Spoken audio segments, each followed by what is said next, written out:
విజయవాడలో Pulivendula MLA YS Jaganmohan Reddy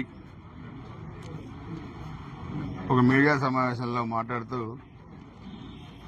Piduguralla మున్సిపాలిటీలో ఒక కౌన్సిలర్గా లేని తెలుగుదేశం పార్టీ వైస్ చైర్మన్ ఎలా గెలిచింది, వాళ్ళు ఏదో దౌర్జన్యాలు చేసి గెలిచారనేది కూడా మాట్లాడటం జరిగింది.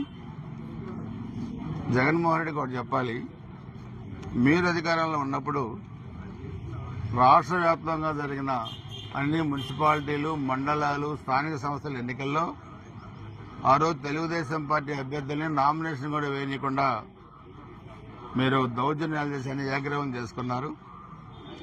ఆ రోజు పిడుగురాల మున్సిపాలిటీలో మా అభ్యర్థులు నామినేషన్ వేయడానికి వెళ్ళినప్పుడు మీరు ఎలా అడ్డుకున్నారో మీరు ఆ వీడియో కూడా మీకు పంపిస్తాను, మీరు కూడా చూడండి. నేను మీడియా కూడా రిలీజ్ చేస్తాను.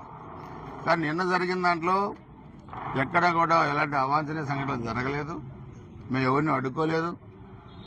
మొత్తం మీరు ఆ రోజు వన్ సైడ్గా చేసుకున్న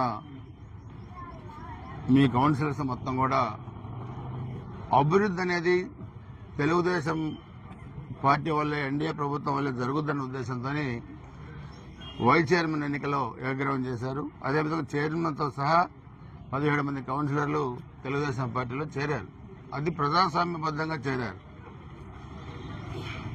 మీరు చేస్తేనో నీతి, మేము చేస్తే తప్పు. మీరు అసలు ప్రజాస్వామ్యం గురించి మాట్లాడే హక్కు వైసీపీ కానీ జగన్మోహన్ రెడ్డి కానీ లేదు. ముందు మన ఎన్నికల్లో పోటీ చేసిన అభ్యర్థికి చెప్పాలి జగన్మోహన్ రెడ్డి కూడా. ఆ అభ్యర్థి నేను ఎన్నికల ముందు ఒక సవాల్ విసురుకున్నాం, ఎన్నికల్లో ఎవరు ఓడిపోయినా రాజకీయ సన్యాసం తీసుకోవాలని. ఆయన ఒప్పుకున్నాడు దానికి. ఎస్, నేను రెడీగా ఉన్నాను, నేను ఓడిపోతే తీసుకుంటాను. కానీ ముందు మీ ఓడిపోయిన అభ్యర్థిని రాజకీయ సన్యాసం తీసుకోమని జగన్మోహన్ రెడ్డి చెప్పాలా గురిజాల మన ఓడిపోయిన అభ్యర్థికి. అదర్వైజ్ చెప్పలేనప్పుడు నోరు మూసుకొని కూర్చోవాలి. మాట్లాడే హక్కు మీకు ఎక్కడ ఉంటుంది? నిన్న కదే చెప్పా పిల్లల్లో కూడా. ఫస్ట్ నీతులు చెప్పే ముందు మీరు మాట్లాడిన మాటకి కట్టుబడి మీరు ఉన్నారో లేదో చెప్పండి జగన్మోహన్ రెడ్డి. అంతేగాని అరాచకాలు, ఏదో వంశీ దగ్గరికి వెళ్ళాడు, కమ్మ సామాజిక వర్గంలో వాళ్ళు ఎదుగుతున్నారంట, దానికి తెలుగుదేశం వాళ్ళకి ఈర్ష్య అంట. ఎక్కడి నుంచి వెళ్ళారు వాళ్ళు? తెలుగుదేశం పార్టీ నుంచి వెళ్ళారు, మీ దగ్గరికి వచ్చారు. వాళ్ళు మాట్లాడిన భాష, చంద్రబాబు నాయుడు గారి కుటుంబాన్ని, మహిళల పట్ల మాట్లాడిన భాష ఎంత అమానుషంగా ఉందో అది మనం గుర్తుకొస్తేనే చాలా ఇబ్బందికరంగా ఉండదు. కిడ్నాప్ కేసులో ఇరుక్కున్నారు. చట్ట ప్రకారం గవర్నమెంట్ చర్యలు తీసుకొని తప్పితే అసలు మీ మీద తీసుకోవాల్సిన చర్య ఇది కాదు.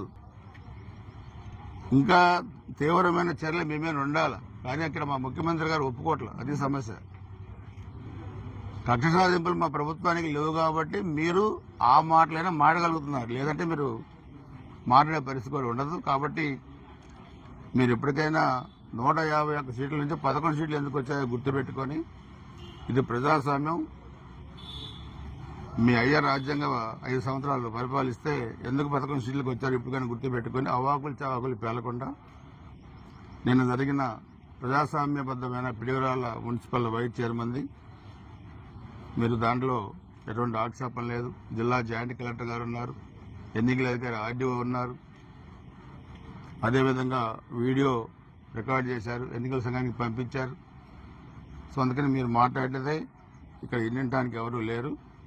అది అర్థం చేసుకో. ఆ రోజు మీ వాళ్ళు చేసిన దౌర్జన్యం కూడా నీకు వీడియో పంపిస్తాను ఇప్పుడు 5 నిమిషాలు. అది కూడా ఒకసారి చూసుకోమని జగన్మోహన్ రెడ్డిని కోరుతా ఉన్నాను.